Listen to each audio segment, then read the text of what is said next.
I know this week is a really difficult time for steel workers in Port Talbot and across our steel communities in Wales. When we took office in July, we made sure through those negotiations that we secured the site at Port Talbot for steel making in the future, and we ensured that there were more protections in place, so no immediate compulsory redundancies, the best ever voluntary redundancy terms that Tata have ever offered.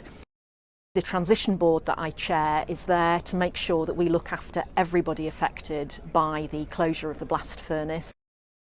I announced £13.5 million to help people affected in the supply chain and a huge package of reskilling, training and support for people affected by the transition. But I want to reassure everybody in our steel communities that this government is here to look after you, to look after our businesses and to look after our steel communities. Well, I'm outside the steelworks here in Port Talbot after just doing an interview this morning with Radio Cymru.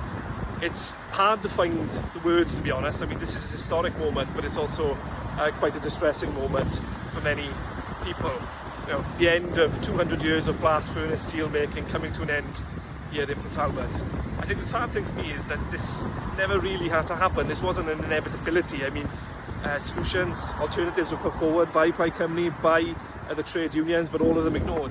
We have a UK government and successive UK governments who failed to recognise the importance of steel, and now we find ourselves in the situation we find ourselves in. But I suppose my message would be that we shouldn't allow this to define Port Talbot. We shouldn't allow this to define our future economy. What is important now is that all of us come together, that we push and put pressure on the UK government to make those investments in Port Talbot and also in this site to secure future steel making, albeit a greener one.